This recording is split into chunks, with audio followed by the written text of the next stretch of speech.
Okay, so to not spend another 90 minutes in combat and whatnot, I had a rubric here of 12 rounds to get to here. The stop what was going to happen.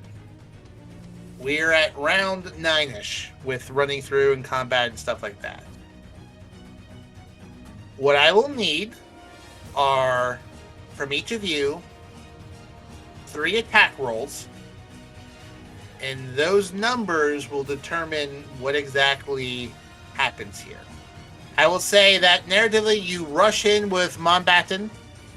There is a figure at this sort of portal, and above him is a rotating crystal, which you kind of assume is the arcane resonator that was stolen.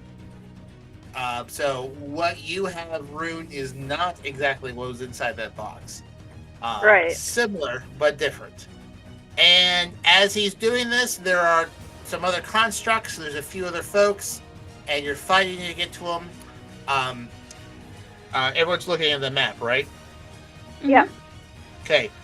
Here and here are very large crystals, similar to what is floating above them, and then smaller crystals here and here.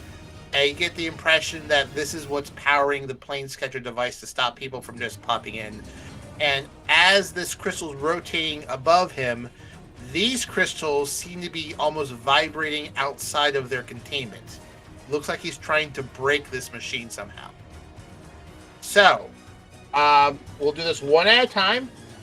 I will do Mountbatten's 3 rolls. That is a 16, a 23, and a 16. Oh, great. Bubba, make three attack rolls for me.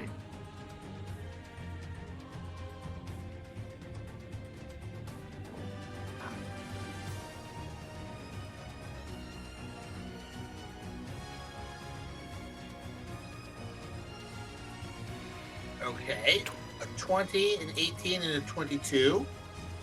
Good. Rune. You can make your 3 rolls at advantage. Oh, can I? Ignore that one then. I'll just roll it with advantage. Make 3 rolls at advantage. I'm gonna use a luck point on that one. Okay. Fuck. I'm gonna use another luck point on that one. Okay. Better. That's All 2 right. luck points down. And then another one with advantage. Sure. Okay. Okay. And a third one with advantage.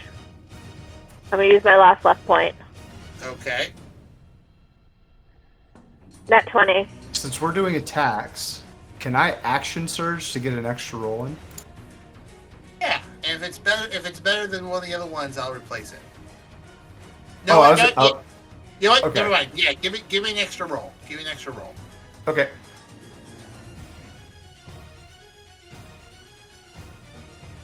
Let's see. Another 20. Okay. And actually, Mountbatten can do a action surge too, so I'll give him an extra one too. 25. All right. Flinneman. Alrighty. So, I have one of my shots, my extra shot type things gives me advantage. Can I use that to make one of them at advantage? I can go for it. Okay. So, first one's a 27. Okay. And for action surge, that's an extra one, not one at advantage, right? Correct. Okay. Oh. Okay. 26.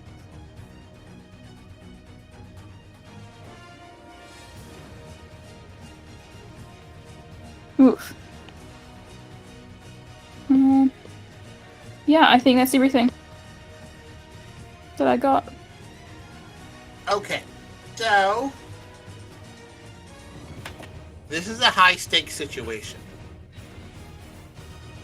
This device here is keeping out people, entities, ships from just popping in whenever they want.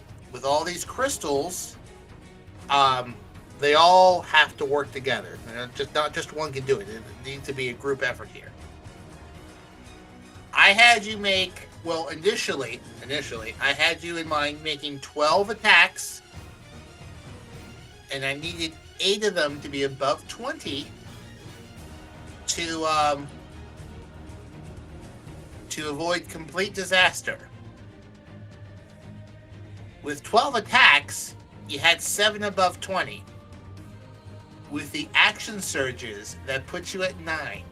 So you avoided complete disaster of this machine completely breaking. So you fight through everything, and as you get to this person, he manages to shatter one crystal, which, kind of like taking a light bulb out of a Christmas string, shuts everything down. But seeing you get close enough, he looks at you and goes, "This is good enough," and teleports away. Why not? The machine is down.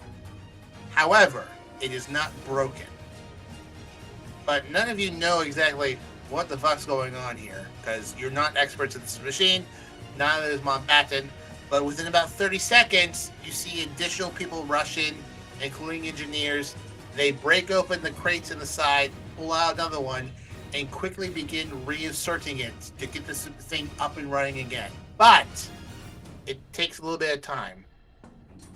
You all rush outside of the castle and the sort of fortifications. The rest of these machines have been defeated. There's a lot of blood everywhere, but they seem to have secured this area. On the far northern part of the town, you hear just a boom as 3 ships jump out of wherever and begin to go over the first set of city walls. Little doors open, and each of the ships unload a volley of cannonballs just randomly into the city below them. You see several fires. However, around you, you see, like, can everyone see my hand here? What? Yeah. Okay, so you see, like, these houses with these very steep roofs. You see these roofs open up, slide down, and you see these long guns pop out to the side with crews, just like wheeling it around, and you see warlocks behind them pumping magic into these long tubes, also powered by these smaller crystals. And you quickly understand that these are sort of like range extenders, and you see intelligence blasts, fireballs just shoot out from various points in the cities, slamming into these ships, and it takes about 45 seconds. They don't even get off another round, and they crash into parts of the city and on fire. So basically, like, these are like anti-aircraft guns that have been placed throughout the city that none of you have ever seen before, and have been there seemingly for a while secretly. You hear a boom, and you hear the astral sort of planescatcher device pop back on. It's back on. And then on the far reaches, way out over the ocean, you see maybe another 15 ships appear, but they've been bounced back and are outside like the sort of range, so you can't jump into the city. And from the port, you see several warships raise out, including the Musty Mermaid, and they're heading out to meet these folks. So for the moment, things are quiet. There's fire in the north part of town, but the astral sort of shield here was taken down momentarily for about 2 minutes, long enough for 3 ships to jump in, unload on part of the city, but not long enough to have apparently 15 other ships that wanted to jump in to do something.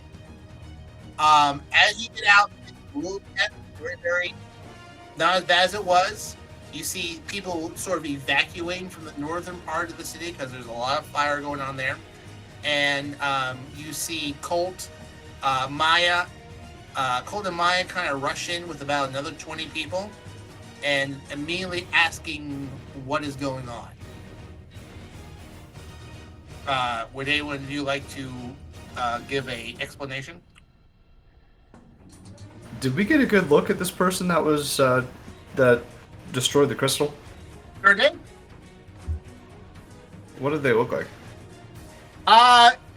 Looked like a human. Black hair. Sort of like a 5 o'clock shadow. Okay. Didn't look like anything special, but he had a lot of power. You got the sense that what he was using, the resonator, not easy to use, and he knew exactly how to use it. Okay. I mean, yeah. Bubba will just be like, there was a guy beating up one of these there crystals, and it broke, and then it all shut down, and then some engineer folk came in and kicked open a crate, and then put another crystal in, and I don't know what the hell's going on, but this thing seems a little crazy. What is this? Cole goes, I've never heard a more succinct explanation ever. Thank you. You're welcome. Well, it appears whoever that was, they were trying to take down the shield we have around the city to prevent, he points out to the ocean, and the ships are about like a half hour, 45 minutes to sail out there, the airship, and it's probably like another 20 minutes before there's an engagement. They're kind of just rushing towards each other. And like, well, I believe what they want to do is take down the shield so those 15 ships can just be peppering the shit out of the city. But, Cole kind of smiles, as you can see, we're not completely undefended. And all of these sort of long-range sort of cannons with the warlocks ready to pump Eldritch Blasts into these range extenders are all pointed out to the sea in case anything gets past the ships. They can just pick them off as they come in. As everything's being secured, Lady Silverhand comes in with her squad. When she comes in, Maya does a sort of like, ooh, and like kind of just puts her hand up and like walks away and just stands sort of behind Mountbatten and as well as Awara and Nora. She does not want to be seen for some reason. Colt and Silverhand have a discussion, and then Maya kind of like pokes her out, comes out to you two, and goes, "Are all of you okay?" Hey, well, I'm doing all right. How you doing? Well, What holes it be? I'm just trying to stay out of sight. Lady Silverhand is not the biggest fan of me. But, looks like she's a bit distracted with Colt, so you have all done fantastic jobs. Yeah, this could have been much, much, much worse. One of those crystal thingies for you. I got it out of a robot that was going to explode. And Rune will just barf out the crystal. She'll catch it. Goes, oh. No, this is very, very valuable.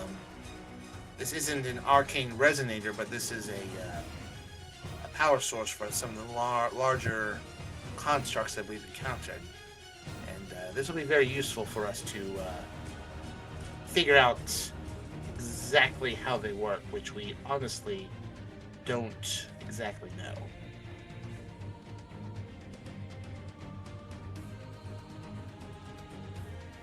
So That goes to good use. we're getting paid for that, right? You'll be well compensated for these actions. Plus my bonus. Plus your bonus. What you've done here today has, and then before she can finish, You hear thunder above you, but it is a clear day. And everyone just stops talking and looks up. And above you, you see 60 flaming pods coming out of the sky, rocketing down at almost incomprehensible speed. And all of the guns that are aimed perpendicular out to the sea are slowly trying to rotate up. But it is clear they cannot shoot up at 90 degrees fast enough. And these things strike the northern part of Waterdeep with an impact that nearly knocks everyone off of their feet.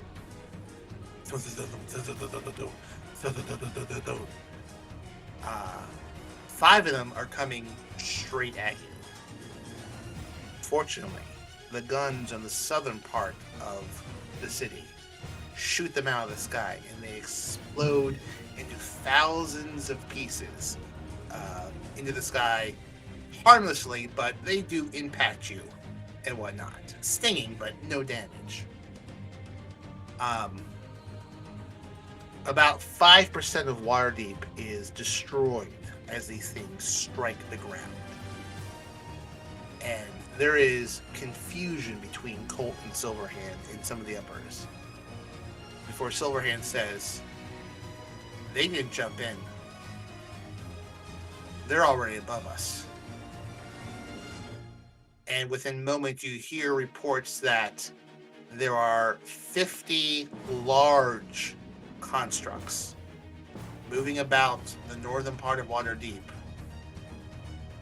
destroying everything in its path. And suddenly, sort of, Silverhand, Colt, Maya, and Mountbatten realize that everything up to this point was a feint to take the airships out of town, point the guns out to sea, and this was the main attack. Colt organizes, Maya organizes, Mountbatten organizes, and as well as Silverhand, and they rush with the entire Waterdeep militia into northern Waterdeep to try to stop this, the most massive incursion that they have ever seen. So my question to you as we wrap up here, do you join the fray or do you help evacuate civilians? I help Bubba. Yeah, I think we stick together. Bubba would want to help the civilians. Okay, great. Right there with you. There is a lot of confusion. There is almost a massive amount of confusion of what's going on here. However, you, along with the other adventuring parties that have either accomplished or failed their missions, help evacuate people, get them out of there. You get close to the combat, but not too close, but enough to help people come out under fire. You do witness Colt, Maya, and Mountbatten lead a large group straight into the main force of this. It is, I would say, Bubba, you might be slightly attracted to Colt for a few moments, as that was very manly of him to do that. However, by the end of the evening, the constructs are knocked out. The airships that were out there left, bringing back the force. But the damage is done. The northern part of Waterdeep that was in ruins and smoke when Campaign 2 folks show up was a direct result of this. This is what destroyed the northern part of Waterdeep. This was the big incursion. After this, airships are on sort of overwatch over the city on a 24-hour basis. What happened is sort of covered up to a degree, but not. This is why Lady Silverhand wants to strike back. But through your actions, you prevented a much larger destruction. if the Planescatcher device had been completely destroyed, you would have had that and 15 airships peppering ground forces trying to reach and destroy them and whatnot. So, you did good. You prevented a larger crisis and catastrophe. But this is why the northern part of Waterdeep was destroyed. And as the campaign comes to a close, we slowly fade to black as Flinneman longingly looking at Bubba with his vegetables, eager to sell them, and Rune investigating things. Trogdor and Vivian coming back and saying, what did I miss? As well as Amara with her new rifle being worked on with Mountbatten. We slowly fade to black. But then we fade up to the next morning. This is which you're not around for, but this is the ending cinematic where militia rangers are picking through the devastated part of Waterdeep, looking for survivors, picking up pieces of these pods that landed and then exploded out with different constructs. And we come to Colt and Silverhand coming to an impact crater where an intact parasol device, which is what these things are called, landed, but none that did not pop out a soldier. And Colt, standing next to Lady Silverhand, says, "Because one of these things landed but malfunctioned, but did not pop something out to attack. We can take this intact. We would have the components we need to recreate this." Lady Silverhand says, "Yes, but there's still a soldier inside there. If it becomes active, it'll destroy it. We're trying to figure out a way to get it out of there." Colt thinks for a second, then takes the rifle from Amara and shoots through the glass and just explodes this construct's head. There we go. Easy fucking peasy. Silverhand says, well, I guess I should have expected as much. I'll be sure to take the team to deconstruct this and get the schematics that we need. Colt says, excellent. Once we have it, I will take it to Minton myself and have the talent begin to build these as we need. We can install that on the ship and, well, strike back as needed. I think the Masked Lords of Waterdeep will now consider your concerns a bit more serious, considering what has happened. You should be able to operate more freely to protect this realm. Silverhand replies, yes. It's a shame that so much was destroyed, though. Colt replies, it would have been worse without your preparation. Silverhand replies, your assistance, though, should be noted. I live to serve, Lady Silverhand. Colt, why do you think Waterdeep was the first target for them? We're the biggest threat. We? Yes. Both of us. And bonus end credit scene comes to an end. And that, my folks, will end the one shot and put a pin into campaign 2 until we return to it. Awesome. I hope you enjoyed it.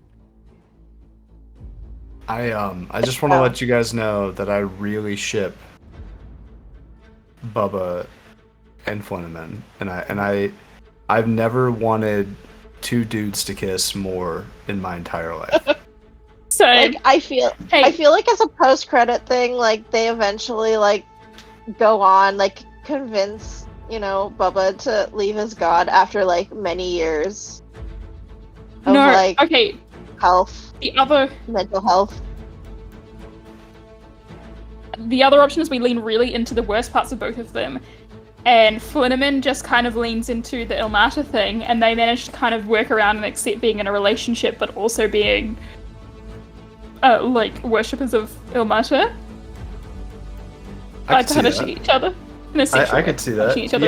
Yeah. Yeah. Yeah, in a totally not sexual way, right? Well, Like, I mean, just like- Totally. if we were to like continue this campaign, like if this was during the campaign, I would see like Flinneman, Rune, Trogdor, and Ariel, and Amara being attached to you as a representative of the Rovan Rangers, sort of like using Bubba's farm as their HQ, and then like the adventures would go out from there, and Bubba would feel obligated to come with everyone. I would invite Bubba to meet my little halfling family. By family, I mean my parents and siblings. Yeah. Except, let's leave that on the open. I reckon maybe I'm like, come home for dinner with me, and it turns out they lived in the wrong part of the city and they're all dead. Oh no. That's so dark. So before we go raid another location, two things. First, these sessions will move to Monday at some point, not sure when, and we'll be starting a new campaign with new characters and whatnot. Somewhere else on Faerun, unconnected. Wink, wink. To campaign 2. But before we leave here, does anyone have any questions about things that perhaps were unsaid, about any characters that you would like me to fill in? Who was, like, out of character? Who was beating up those crystals? In the room? Yeah. That was the guy who was providing an arcane shield in the first session. He was invisible. I missed that. And yeah, you weren't there. He was invisible, trying to get that guy to get to him with it. And then the 4 machines that you fought in session 2 shot the grenades to blow up the guy.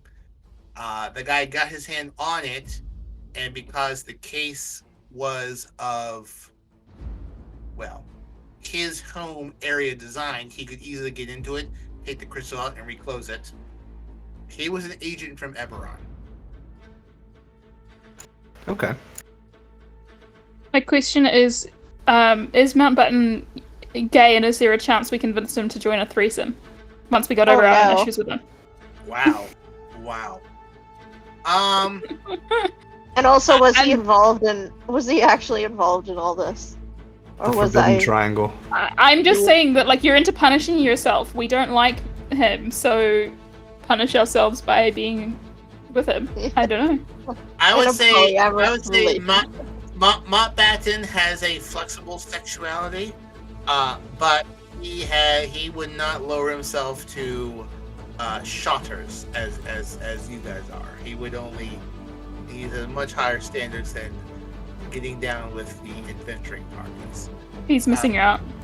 As for whether he was involved in stuff, he was not. His mother. We just hated him from the start. Well, yeah, I mean, he was. For no reason. He's a very dark and sort of menacing person, because that's the role Colt and Maya want him to be. He's the bad cop to their good cop. But he is the son of Thane's friend with his criminal organization, and Marcus McKay, formerly of the Blackhooks, who died 20 years ago. And for some reason, he now works for Colt. He knows that there are rumors that Colt killed Marcus McKay, but he does not believe them whatsoever, and neither does his mother. So he went. There was a possibility you were going to go with him to confront his mother about what was going on, and find out that there had been a bit of a breakdown in the organization, and a significant portion had left for a new employer that was unknown, and the employer was that guy. And then once their preparations were completed, he killed all of them. Well, I think the world of all of you, but I am passing out in my chair, so I need to get to bed. All right, we'll see you when I see you, buddy. You guys have a good night. Don't Good forget to night. end the stream, and thanks everybody. Any other questions before we go raid Dork Tales? Maybe we can talk afterwards, obviously, but any sort of public session questions? No? Alright, perfect. Alright. Check our Discord channel when exactly we'll be back. Not sure yet, but when we are, we'll announce it. And we're out.